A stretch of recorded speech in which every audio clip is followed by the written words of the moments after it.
A millionaire accepts a bet to marry the woman everyone despised, but she teaches him an unforgettable lesson. $50,000 if you marry her for a year. Marcus Bennett's words echoed through the elegant office on the 47th floor of a skyscraper in Chicago. As James Anderson looked at the photograph on his iPhone, the image showed a woman of around 30, with deep scars that marked the entire right side of her face, from her temple to her chin. James adjusted his Italian silk tie and leaned back in the leather armchair. At 37, he was considered one of the most successful brokers at Stewart and Mitchell Investments, known as much for his ability to close deals as for his notorious superficiality. His office was a monument to materialism, decorated with awards, certificates, and photos of him alongside celebrities at charity events he attended just to keep up appearances. "Marcus, have you lost your mind?" James laughed, handing back the cell phone. "Why would I marry someone like that?" Marcus, his best friend since college and now a partner in several business ventures, leaned forward with a mischievous smile.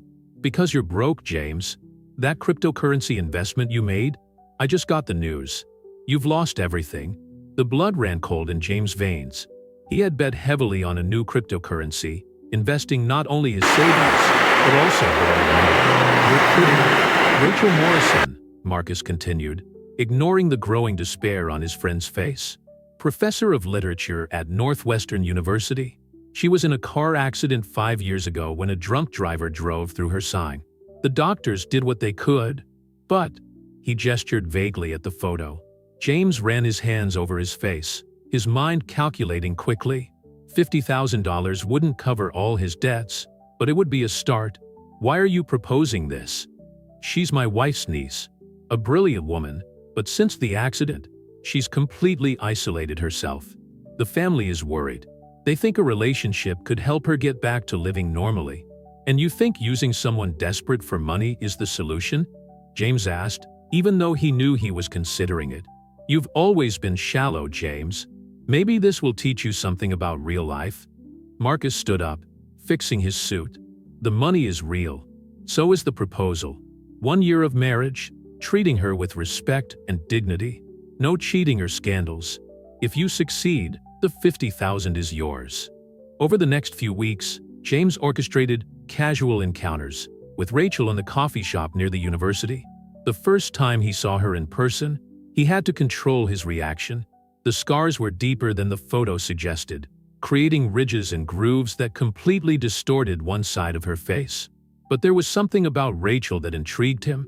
She carried heavy books of classic literature, wore simple but elegant clothes, and had a calm way of speaking that attracted the attention of the people around her. Her hands were expressive when she was explaining something, and her left eye, the one unaffected by the accident, sparkled with intelligence. After the third chance encounter, James asked her to dinner. Rachel hesitated, her fingers playing nervously with the scarf she was wearing to try to disguise her scars. "Why?" she asked directly. "Because you intrigue me," he replied, surprising himself with the partial truth in her words. The restaurant he chose was discreet, with soft lighting. Rachel ordered a glass of red wine and talked about her students, about Russian literature, about how Dostoevsky understood human nature better than any modern psychologist. James found himself genuinely interested, momentarily forgetting his original plan. It was during dessert that she mentioned something about a video conference she was having the next morning.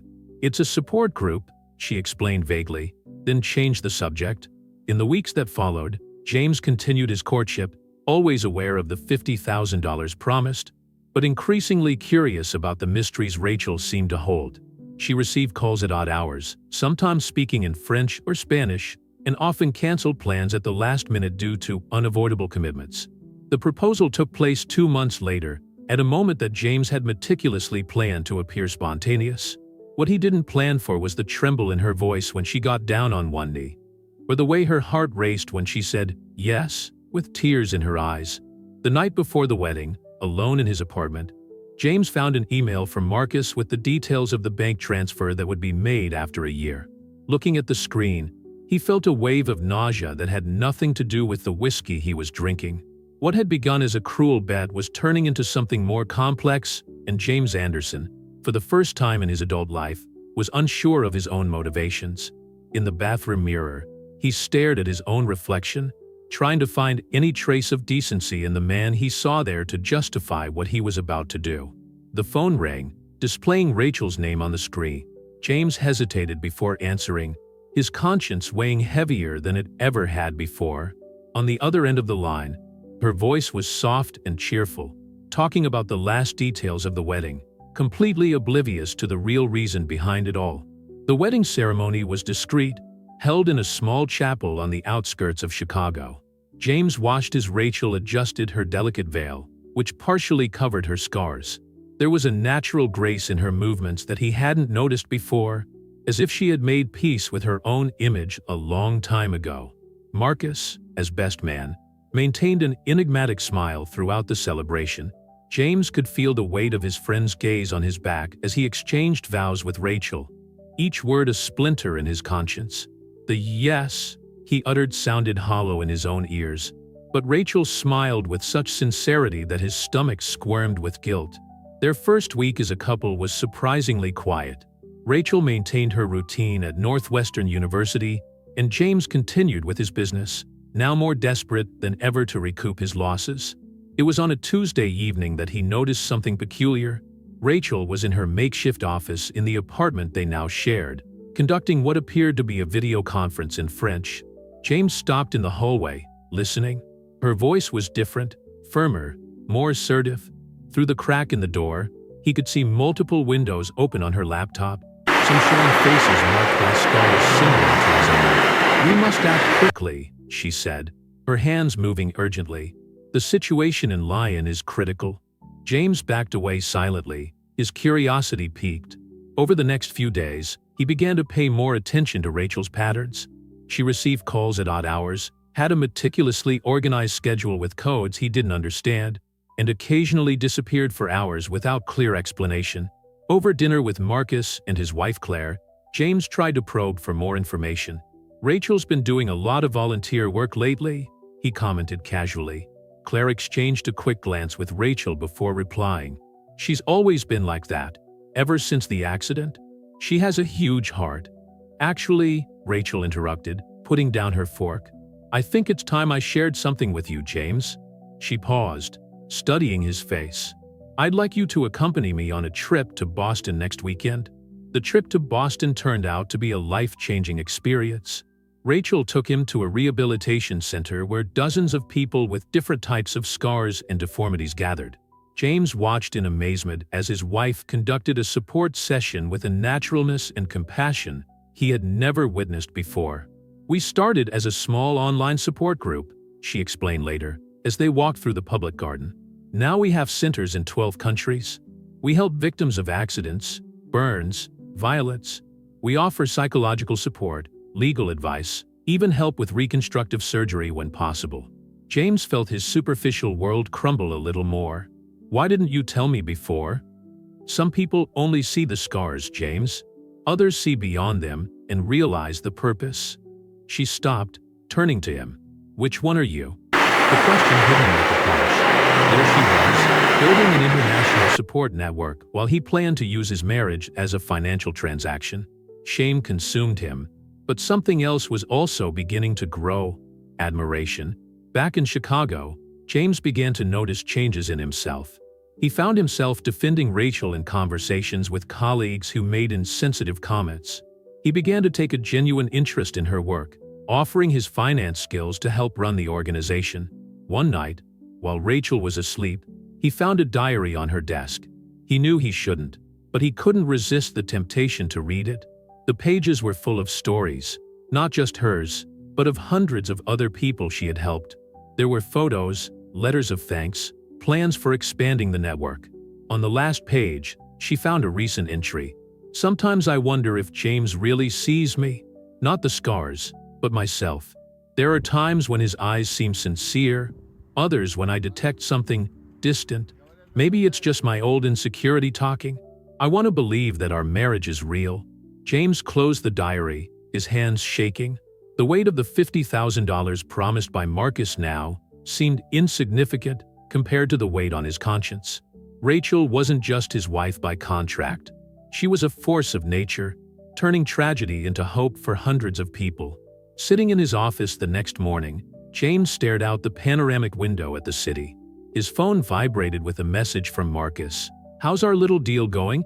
James looked at the photo on his desk, taken in Boston, where Rachel was smiling genuinely as she hugged a young woman with severe burns.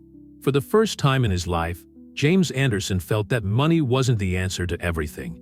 The question now was, how could he go on living with the lie he had built?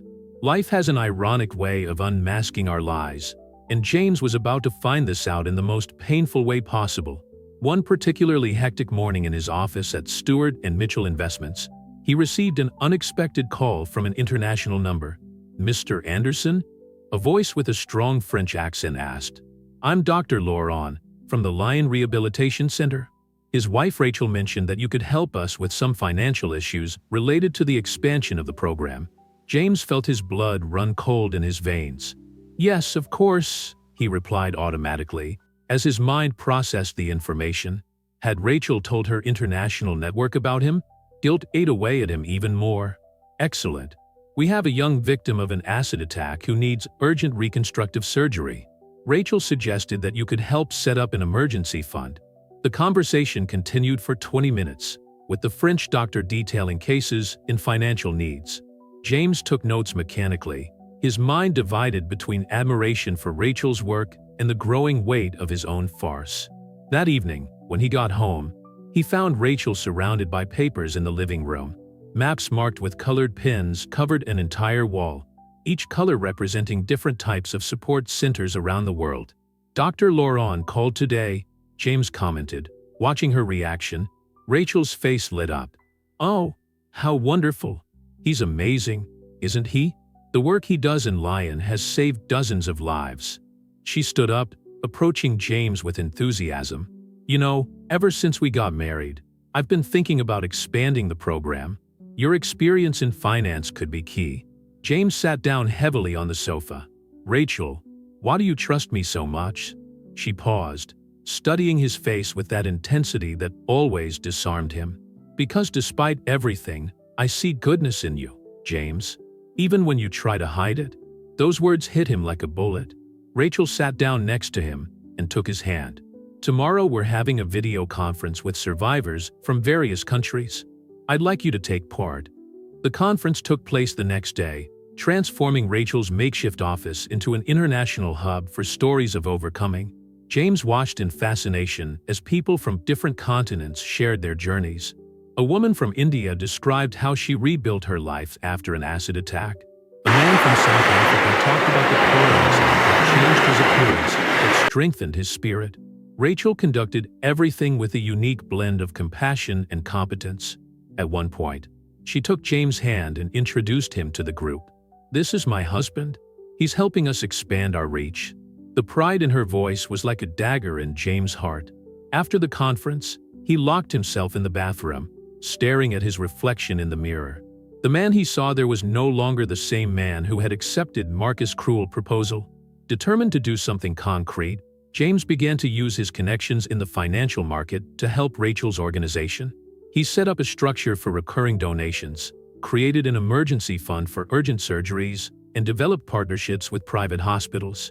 One afternoon, while he was working on the organization's figures, Marcus showed up unannounced at his office. "You're really taking this seriously, aren't you?" His tone was a mixture of surprise and mockery. "It's not about the bet anymore, Marcus." "No?" Marcus laughed, throwing an envelope on the table. "Here's an advance on the 50 grand. Consider it a bonus for your dedication to the role." James stared at the envelope, feeling nauseous. "Take it away." "What's the problem? It's working perfectly. Rachel is happier, the family is content, and you're about to solve your financial problems." "The problem is that it's no longer a performance." James exploded, standing up. "Do you have any idea of the incredible work she does? The lives she transforms?" Marcus took a step back, surprised by the intensity of the reaction. "You've developed feelings for her?" It wasn't a question, and James didn't answer. Instead, he picked up the envelope and tore it into pieces. "It's over, Marcus. I don't want your money. And what are you going to do? Tell her the truth? Destroy everything?" The question hung in the air like a toxic cloud. James had no answer. How could he tell her the truth without destroying not only his marriage, but potentially affecting all the work Rachel was doing? That night, lying next to Rachel, James watched the shadows dance on the ceiling. She slept peacefully, unaware that her husband was fighting an internal battle between the truth and the fear of losing her. The irony didn't escape him. He, who had always lived for appearances, was now trapped in his own mask, while Rachel, with her scars exposed, was the most authentic person he had ever met. Rachel's phone vibrated on the bedside table. Yet another emergency message from somewhere in the world where someone needed help. James reached for the handset and silenced it, leaving her to sleep. Tomorrow would be another day of battles for her, and he was determined to be by her side, even if it meant carrying her secret like an invisible scar on his own conscience. The weight of the lie was beginning to take its toll. James spent sleepless nights watching Rachel work tirelessly on her laptop, coordinating international efforts to help people he wouldn't have considered worthy of his time a few months ago. The transformation inside him was as profound as it was painful. One particularly hectic morning at Stewart and Mitchell Investments was interrupted by an unexpected phone call. "Mr. Anderson?" A familiar voice made him freeze. "This is Amanda Parker, from the Boston Rehabilitation Center. Rachel gave me your contact information. We have a delicate situation." Amanda explained that a 16-year-old teenager, the victim of an arson attack at her school, urgently needed a series of surgeries. The insurance refused to cover the procedure, classifying it as cosmetic. James felt his stomach turn as he heard the details of the case. "How much?" he asked, his mind already calculating. $250,000. James closed his eyes. It was 5 times the amount Marcus had promised for the sham marriage. Without hesitation, he started making calls. Within 3 hours, he had organized a network of donors among his wealthiest contacts. By the time the last call was made, the amount needed had been secured. That evening, when he got home, he found Rachel crying silently on the sofa. His heart raced, fearing that she had found out about the bet. But when she lifted her face, there was a smile between her tears. "Amanda called me," she said, getting up to hug him. "What you did today? You saved a life, James." Her embrace burned. Every gesture of gratitude and genuine love was like a knife digging deep into his conscience.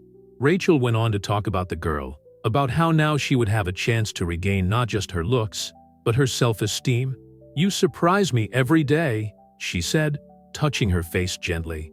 "When we first met, I thought you were just another shallow Wall Street executive." James held her hand, fighting the knot in his throat. "I was," he admitted, realizing the truth in his own words. Over the next few days, James immersed himself even more deeply in the organization's work. He began to actively participate in support meetings, not just as an observer, but as someone who really cared. He heard stories that left a deep impression on him. A fireman disfigured while saving a family, a chemist who had suffered a laboratory accident, a war veteran with burn scars. Marcus kept sending him messages, reminding him of the original agreement, but James systematically ignored them. His previous life, focused on appearances and status, now seemed like a distant nightmare. One afternoon, while organizing documents in Rachel's office, he found a file with her name on it. Inside was a letter she had written, but apparently never sent. "Dear James, sometimes I wonder if you know how much you've changed my life, not just for marriage, but for making me believe again that I can be loved beyond my scars. There are times when I see something in your eyes, a flash of guilt, perhaps, and I wonder if there's something you're not telling me. But then you do something so genuinely good, so detached from any self-interest, that all my doubts vanish." James couldn't finish reading. He put the letter away with trembling hands, feeling like the worst of men. That night, for the first time since the farce began, he cried alone in his office. The situation reached its critical point when Rachel announced that she had been invited to give a talk at an international conference on trauma and coping in Seattle. "I want you to speak too," she said excitedly. "Your perspective as the partner of someone with visible scars would be valuable to other couples." Panic settled in his chest. How could he get up on a stage and talk about love and acceptance when his entire relationship was based on a lie? The date of the conference was approaching, and with it, the need to make a decision that could destroy everything she had built. One night, while Rachel was asleep, James met Marcus again. "I need to tell her the truth," he said, swirling an untouched glass of whiskey. Marcus laughed bitterly. "You'll destroy not only her, but all the work she's built up. People will question everything, James. Her credibility will be ruined. And what do you suggest? That I continue to live a lie? Aren't you already living the truth?" Marcus asked, surprisingly serious. "The man who accepted that bet no longer exists. Perhaps this is your true redemption?" James left the bar more confused than when he entered. At home, he found Rachel awake, working on her speech for the conference. When she saw him, she smiled that smile she had learned to truly love. "Where were you?" she asked softly. James paused in the doorway, staring at the woman who had completely changed his life. The truth was on the tip of his tongue, heavy as lead, threatening to destroy everything. But before he could answer, Rachel's phone rang. Another emergency, another life in need of help. And there, on the threshold between lie and truth, James Anderson realized that his next decisions would not only affect his marriage, but an entire network of people who depended on the strength and integrity that Rachel represented. The week of the conference in Seattle came faster than James would have liked. The Space Needle stood imposingly against the gray Washington sky as he helped Rachel organize her notes in the hotel room. The auditorium at the Seattle Convention Center was packed with more than 1,000 people, survivors, family members, health professionals, and representatives of support organizations from all over the world. "I'm nervous," Rachel admitted, adjusting her navy blue blazer. "It's the first time I've spoken publicly about us." James felt his stomach turn. Over the last few weeks, he had mentally rehearsed dozens of versions of how to tell the truth, but each scenario ended with the complete destruction not only of his marriage, but of all the work Rachel had built. The first part of the conference went without incident. Rachel presented impressive data about the support network she had created. More than 5,000 people served in 15 countries, partnerships with 50 hospitals, and an 87% success rate in the social reintegration of victims of serious accidents. "And now," she said, smiling at the audience, "I'd like to call on someone very special. My husband, James Anderson, is going to share his perspective on love and acceptance beyond appearances." Applause echoed through the auditorium as James walked to the stage, each step weighing a ton. Under the bright lights, he could see faces marked by scars, burns, and deformities, all looking at him expectantly, as if he were some kind of moral exemplar. "When I met Rachel," he began, his voice trembling slightly, "I was a different man, someone who measured people's worth by what he saw in the mirror." From the front row, Marcus watched him with an indecipherable expression. Next to him, Claire held Rachel's hand, who smiled encouragingly. "What I've learned over the last few months," James continued, "is that real scars aren't always visible. Sometimes we carry invisible marks, shame, prejudice, fear, and sometimes," he paused, fighting the knot in his throat, "sometimes it's our own actions that mark us most deeply." The tension in the auditorium was palpable. James looked directly at Rachel, seeing in her all the strength and dignity he never imagined he would find when he accepted that damn bet. "Rachel taught me that true beauty has nothing to do with physical perfection. She's created something extraordinary here, a community that turns pain into purpose, tragedy into triumph. And his voice faltered, "I don't deserve to be by her side." A murmur ran through the auditorium. Rachel frowned, confused. Marcus straightened up in his chair, ready to intervene. "I need to confess something," James said, his heart hammering in his chest. "When I met Rachel..." Just then, a commotion at the entrance to the auditorium interrupted his speech. A young woman rushed in, her face still covered in fresh bandages. It was Lily, the teenager from Boston for whom James had secured the funding for the surgery. "I'm sorry I'm late," she said, her voice breaking, "but I needed to be here to thank Mr. and Mrs. Anderson in person. You didn't just save my life, you gave me hope again." James' moment of confession was swallowed up by the audience's spontaneous applause. Rachel rushed to hug Lily, tears running down her scars. James stood frozen on the stage, his confession speech half finished, watching the scene unfold. After the conference, in the hotel bar, Marcus found James sipping a bourbon. "You were going to tell all, weren't you?" "Maybe it's for the best," James replied bitterly, "to keep living in a lie." "It's not a lie anymore, is it?" Marcus asked, taking his seat next to him. "The man who took that bet died months ago. I've seen how you look at her, how dedicated you are to her work. This is real, James. Based on a lie. Based on a transformation," Marcus corrected. "Sometimes we need the wrong reasons to do the right things. What matters is where we get to, not how we started." In the bedroom later, Rachel was beaming, still excited by the success of the conference. "You were weird on stage today," she commented, sitting down on the edge of the bed. "What were you going to say before Lily arrived?" James looked at his wife, really looked at her. He saw beyond the scars, beyond the strength that everyone admired. He saw the woman who had completely changed his life, who had transformed him without even knowing it. "I was going to say that you saved me," he replied, choosing his words carefully, "that when I think of the man I was before I met you, I hardly recognize him." Rachel smiled, that smile that made his scars seem insignificant compared to the light he radiated. "People can change, James. That's what I believe. That's why I do what I do." That night, lying next to her, James made a decision. The full truth about the bet might never be revealed, but he would dedicate every day of his life to earning the love of this extraordinary woman. Some lies lead us to truths greater than ourselves, and some transformations are so profound that they make the past irrelevant. Rachel's phone vibrated, another urgent case needing attention. James watched as she answered, ready for another battle, and he would be by her side, not for a bet, not for money, but because he had finally found his own purpose. 2 weeks after the conference in Seattle, James found a brown envelope on his desk at Stewart and Mitchell Investments. Inside were old photos of him at extravagant parties, drinking champagne with models and celebrities, along with a handwritten note. "She deserves to know who you really are." The handwriting wasn't Marcus's, and that disturbed him even more. Did anyone else know about the bet? James put the envelope away in the drawer with trembling hands, but the weight of those images remained on his conscience throughout the day.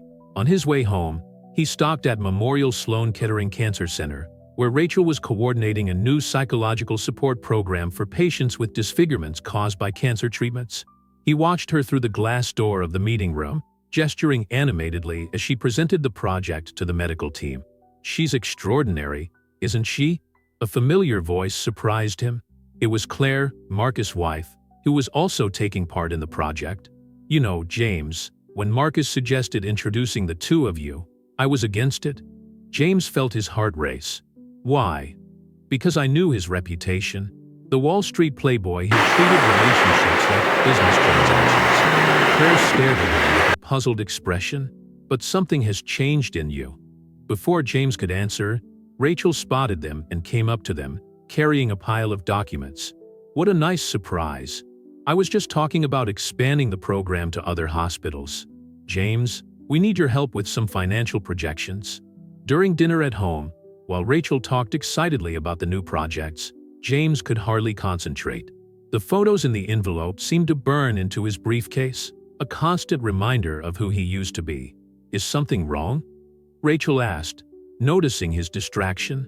"Just tired," he lied, hating himself for adding yet another untruth to the pile he was already carrying. That night, after Rachel went to sleep, James rummaged through his old laptop, finding more evidence of his previous life. Emails exchanged with Marcus about the bet, research on Rachel before accidentally meeting her in the coffee shop, all meticulously planned. Her phone vibrated with a message from Marcus. "We need to talk. It's about Claire." They met the next morning in a discreet cafe in Lower Manhattan. Marcus seemed nervous, something rare for him. "Claire is suspicious," he said bluntly. "She found some old messages on my cell phone about, you know." "What exactly does she know?" "I'm not sure, but she's asking questions. If she finds out everything, she'll tell Rachel," James added, feeling his panic rise. The day dragged on at the office, with James torn between important meetings and growing anxiety about his secret. In the afternoon, he received a call from a rehabilitation center in Portland, asking for financial advice for a new project. The irony didn't escape him. His knowledge of finance, once used only to enrich himself, was now useful for something meaningful. Returning home, he found Rachel organizing a video call with survivors from different countries. She smiled at the sight of him, that smile that always made his heart squeeze with guilt and love. "Come and see this," she called out, showing before and after photos of patients who had undergone reconstructive surgery thanks to the program. Every story is a miracle. James looked at the pictures, thinking about his own transformation, not physical, but moral. The man in the photos in the brown envelope looked like a stranger now. "Rachel," he began, gathering his courage, "I need to tell you something about—" Her phone rang, interrupting the moment. It was an emergency from the center in Boston. Lily, the teenager from the conference, was having an anxiety attack before her upcoming surgery. "I need to take this," Rachel said apologetically. "Can we talk later?" James nodded, watching her walk away to her office. Through the ajar door, he heard her soft voice soothing Lily, offering words of comfort and hope. That night, lying in bed, James made a decision.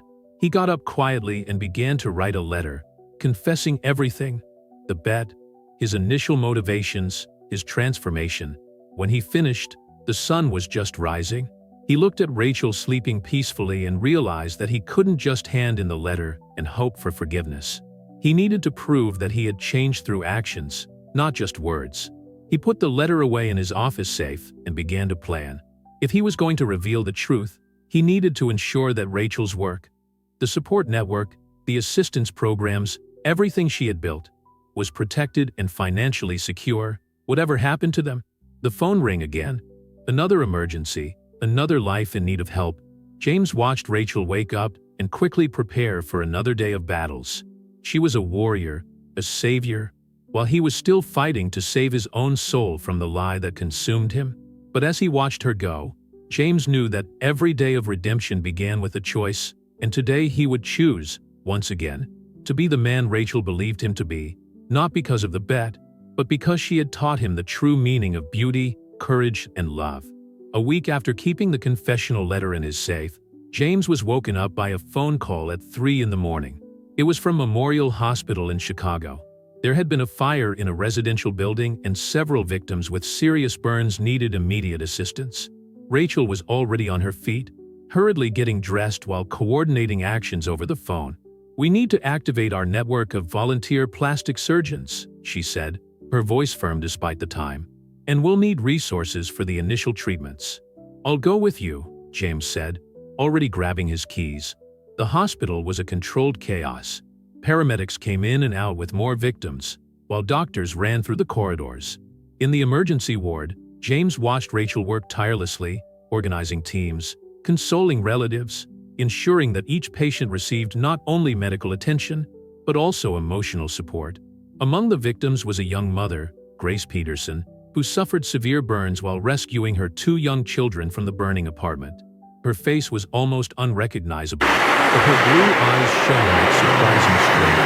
"My children?" she asked repeatedly, her voice hoarse from the smoke. "They're safe," Rachel assured her, holding her hand. "You saved them, Grace. Now let us take care of you." James spent the next few hours making calls, mobilizing resources and donations. Through his connections on Wall Street, he managed to secure a significant emergency fund to cover the most urgent treatments.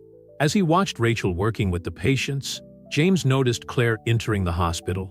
His heart raced. She hadn't yet confronted anyone about her suspicions regarding the bet, but her presence there made him uneasy. "I came as soon as I heard," Claire said, approaching Rachel with some files.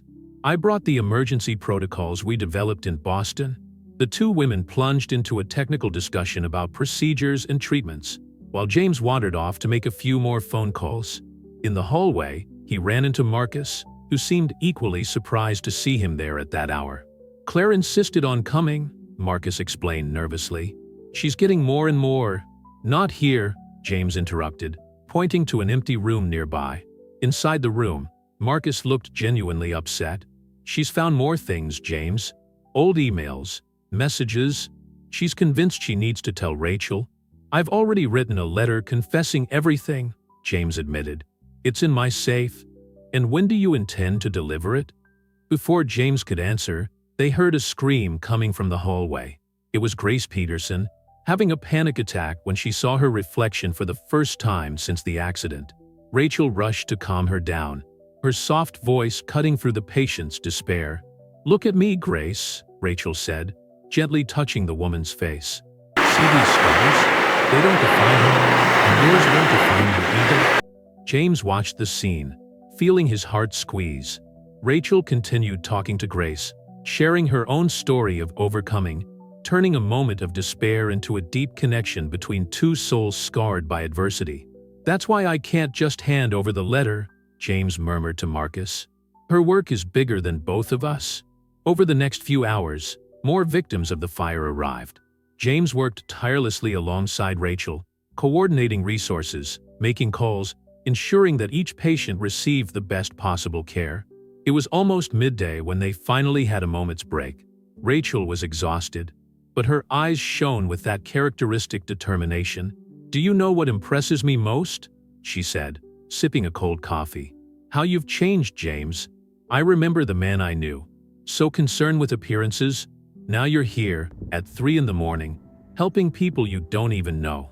Her words were like daggers in his heart. James wanted to tell her that she was right about the move, but wrong about her original motives. He wanted to confess everything right then and there. But then Grace Peterson started having complications. In the moment past, Claire watched them from afar, her face a mask of conflict.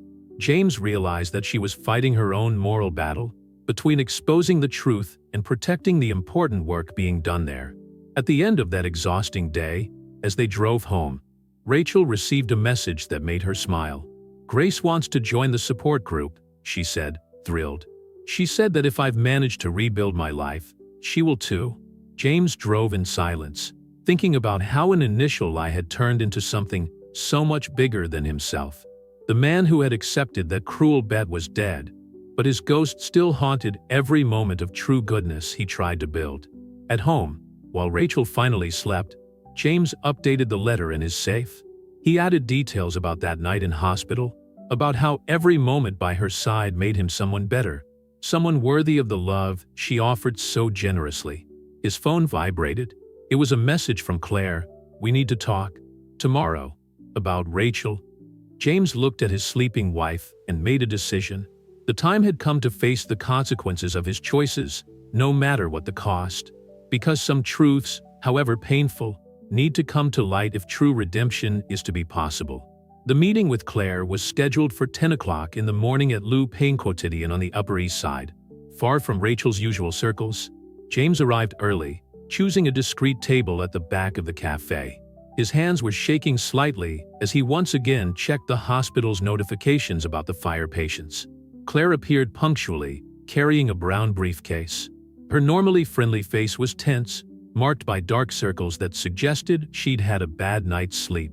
"I found this in Marcus's office," she said without preamble, sliding some papers across the table. They were printed emails detailing the original bet, including scheduled bank transfers. $50,000, James? Is that the price you put on her dignity? James felt nauseous. "Claire, I'm not finished," she interrupted him. "Rachel saved my life 7 years ago. I was one of the first people she helped after her own accident. While everyone was telling me to hide, she taught me how to live again." The waitress approached, but Claire dismissed her with a gesture. "What you don't know, James, is that before the accident, Rachel was engaged.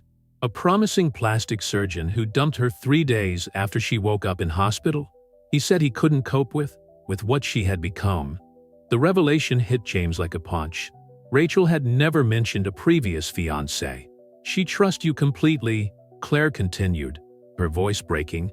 "Yesterday at the hospital, I saw how she looks at you, how she believes it was fate that brought you together. In all this time, I've changed," James interrupted, his voice low but firm. "What started out as a bet has turned into something real. That man who accepted the $50,000 no longer exists." "Nice words," Claire said bitterly. But don't get me wrong. Rachel has dedicated her life to helping people overcome their traumas, while you— James' phone vibrated. It was a message from Rachel about Grace Peterson, who was having trouble sleeping because of the pain. Without thinking twice, he began to tap into his network of medical contacts, looking for pain management specialists. Claire watched in silence as he made the calls, her expression softening slightly. When James finally hung up, she seemed to be struggling with herself. You really care about them, don't you? Every person Rachel helps becomes part of our lives, James replied honestly. I'm not pretending anymore, Claire. What I feel for her, what we do together, it's the most real thing I've ever experienced. She needs to know the truth, Claire insisted, but her voice was less accusatory. If she finds out from someone else, I've already written a letter confessing everything, James revealed. But I need to make sure that the organization is protected first, that its work won't be jeopardized when the truth comes out. Claire studied his face for a long moment. You have a week, James. After that, if you don't tell, I will. When James returned to the office, he found 3 messages from Marcus warning of a problem with the emergency fund for the victims of the fire. An insurance company was questioning the procedures, threatening not to cover the treatments. He spent the next few hours in conferences with lawyers and executives from the insurance company, using all his experience in negotiations to ensure that patients were not harmed. In the middle of one particularly tense call, Rachel appeared in his office. We need to talk, she said as soon as he hung up the phone. Her heart stopped for a moment, fearing that Claire had changed her mind. It's about Grace. James breathed a sigh of relief. Perhaps too soon. Rachel continued. She told me something interesting today. She said that you showed up at the hospital at 5 in the morning, before I even arrived. Why? The question caught him off guard. It was true. After meeting Claire, he had gone straight to the hospital, unable to return home carrying the weight of that conversation. I wanted to make sure everything was organized, he replied, trying to keep his voice steady, that no one had to wait for treatment for financial reasons. Rachel moved closer, touching his face gently. Sometimes I wonder what I did to deserve someone like you. Her words were like knives in his heart. James held her hand, fighting the urge to confess everything right then and there. Rachel, Shoo, she interrupted him with a soft kiss. I need to get back to the hospital. Grace is having a session with the psychologist today, and I promised to be there. After she left, James picked up the phone and called his lawyer. It was time to start preparing the legal protection the organization would need when the truth came out. He also began the process of transferring a significant amount of his savings to a fund earmarked exclusively for Rachel's projects. The week that Claire had given as a deadline began to tick away, each minute weighing like lead on his conscience. James knew that the moment of truth was approaching, and with it, the real possibility of losing not only the love of his life, but also the purpose he had found by her side. The phone rang again. Another emergency, another life in need of help, and as he prepared for yet another battle, James Anderson knew that his own most important battle was just beginning. The morning began with a call from Grace Peterson at the hospital. Mr. Anderson, I need your help. Her voice was shaky but determined. The insurance, they're refusing to cover the upcoming surgeries. James was already putting on his suit as he spoke to her. I'll sort it out, Grace. Don't worry. He looked at Rachel, still sleeping after an exhausting shift at the hospital, and quietly left the room. At the insurance office in downtown Chicago, James faced a battle he knew well: numbers, contracts, and bureaucracy. But this time, he wasn't fighting for commissions or bonuses. He was fighting for Grace, for his children, for all the people who depended on Rachel's support network. It's a matter of precedent, argued the insurance executive, adjusting his gold-rimmed glasses. If we approve these procedures as necessary and not cosmetic— Let me show you something, James interrupted, opening his laptop. He played back a video he had recorded in hospital. Grace trying to hug her children, her scars preventing her from turning her neck completely. Does this look aesthetic to you? 3 hours later, she left with a signed authorization for all the necessary surgeries. His phone vibrated, a message from Claire. 4 days, James. The clock is ticking. At the hospital, he found Rachel organizing a group session. Grace was there, along with other victims of the fire. He watched from afar as his wife led the meeting with that unique blend of compassion and strength that had made him truly fall in love with her. "Every scar tells a story," Rachel would say, "but don't let that story be about limitations. Let it be about overcoming." Marcus appeared at her side, looking nervous. "Claire is unrecognizable at home. I've never seen her so distressed." "She's right," James replied, without taking his eyes off Rachel. "I need to tell her the truth. It will destroy everything. Keeping up the lie is already destroying everything." That afternoon, James met with his lawyer to finalize the documentation that would protect the organization. He transferred a significant sum to a trust fund dedicated exclusively to Rachel's projects, ensuring that the work would continue regardless of what happened to her marriage. Back at the hospital, he found Rachel in her office, organizing files. "We need to talk," he said, closing the door. "About expanding the program?" she asked excitedly. "I've just received an incredible offer from a hospital in Denver." "No, Rachel. About us." Her smile faltered slightly. "James, you're scaring me." At that moment, Grace knocked on the door, interrupting them. Her bandages needed changing, and she only trusted Rachel to do it. James watched his wife instantly transform her worried expression into a reassuring smile for her patient. "Can we talk at home?" Rachel asked, already putting on her surgical gloves. At home later, James found Rachel in her office, working on her laptop. On the screen, several windows showed video calls with support centers in different countries. She was coordinating everything with impressive efficiency, turning tragedies into stories of hope. "Remember when we met?" she asked suddenly, without taking her eyes off the screen. "In the cafeteria near the university?" James felt his heart squeeze. "I remember. I thought you were making fun of me when you asked me out. I thought you'd be just another person trying to prove some point about charity or kindness." She finally looked at him. "But you were different, or at least, you became different." The confession was on the tip of her tongue when the phone rang. An emergency at the hospital. One of the fire patients was having a severe anxiety attack. "I have to go," Rachel said, reaching for her keys. "But I want to hear what you have to say when you get back." James stood alone in the apartment, the confession letter weighing heavily in his pocket. He walked over to the wall where Rachel kept her maps marked with colored pins, each one representing a life transformed, a story of overcoming. His phone vibrated again. Another message from Claire. "3 days, James. She deserves to know for you, not for me." He sat down at Rachel's desk and began to write a new, more complete letter. He told her about the bet, about his transformation, about how it had changed not just his life, but his soul. He explained about the trust fund, about the legal protections he had established for the organization. When he finished, the sun was rising. Rachel had not yet returned from the hospital. James put the letter in an envelope and drove to the hospital, finding his wife asleep in a chair next to the bed of a patient in crisis. He watched her for a moment, his heart overflowing with love and regret. The man who had accepted that cruel bet was dead, but his actions still haunted the present. It was time to face the consequences, no matter what the cost. "Rachel," he called softly, touching her shoulder. "Let's go home. We need to talk." James led Rachel through the silent corridors of the hospital to the small chapel on the first floor. At 5 in the morning, the place was empty, with only a few votive candles flickering on the altar. Rachel sat on one of the wooden benches, exhausted after the long night with the patient in crisis. "Do you remember what you told me when you got married?" James asked, his voice echoing softly through the sacred space. "That you believe that some people come into our lives for a purpose greater than ourselves?" Rachel nodded, her eyes reflecting the candlelight. James took the envelope out of his pocket, his hands shaking slightly. "I need to tell you how I really came into your life." Over the next 15 minutes, James revealed everything: the bet with Marcus, his impending bankruptcy, the promised $50,000.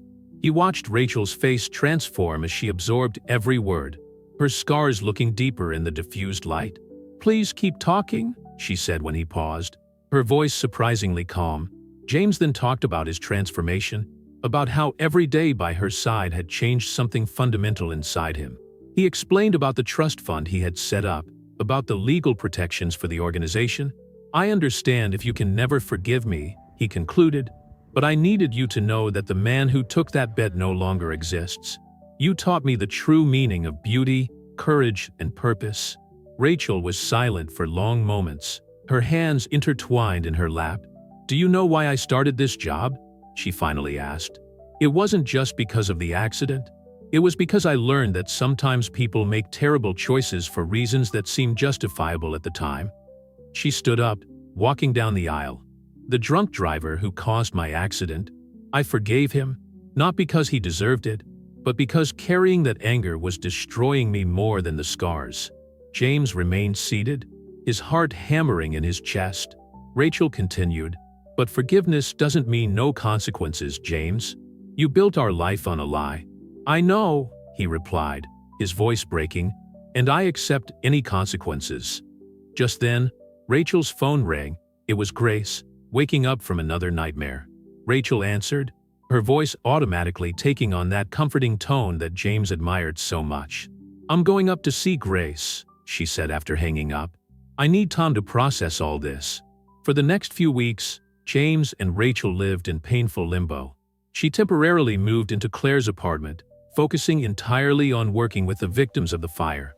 James continued to manage the financial side of the organization, but through emails and intermediaries. It was during a meeting of the organization's board that something unexpected happened. Grace Peterson, now recovering from her third surgery, asked to speak. When I woke up after the fire, she began, her voice steady despite the scars still recovering, I thought my life was over. But two people showed me a different path. Rachel, with her strength and compassion, and James, who fought tirelessly to ensure that I received all the necessary treatments. The room fell silent as Grace continued. I learned that sometimes the most unlikely people become our greatest advocates, and that true transformation is possible, even if it's born out of the darkest circumstances. Rachel, sitting on the other side of the table, met James' gaze for the first time in weeks. There was something different in his eyes, not forgiveness, not yet, but perhaps understanding. After the meeting, she met him in the hallway. The lawyers showed me what you did, she said. The trust fund, the legal protections. You could simply have left when Claire threatened to tell the truth. I never left, James replied simply, and I never will, even if you can't forgive me. This job, these people, they become my life too. Rachel studied his face for a long moment. We need to rebuild everything from the beginning, she finally said. No lies, no secrets. Like two strangers who choose to get to know each other for real this time. Whatever you want, James replied, feeling a mixture of relief and apprehension. In the months that followed, James and Rachel began a delicate process of rebuilding. He courted her again, this time with total honesty about who he was and who he was becoming. She shared stories she had never told before, about her previous fiancé, about her own fears and insecurities. The organization continued to grow, now with a new dimension to its work, a specific program to help people overcome not only physical scars, but also the invisible marks of past choices and redemption. One autumn afternoon, almost a year after the chapel confession, James found Rachel on the roof of the hospital, her favorite place for moments of reflection. Grace was discharged today, she said, watching the sun set over Chicago. Her children couldn't stop hugging her.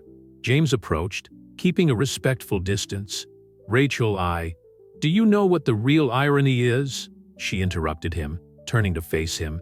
The bet was for you to marry me for a year. Well, the year is up, and here we are, choosing to be with each other, this time for real reasons. James felt tears well up in his eyes as Rachel stepped towards him, touching his face gently. It wasn't a simplistic happy ending. Some scars, both physical and emotional, never completely disappear.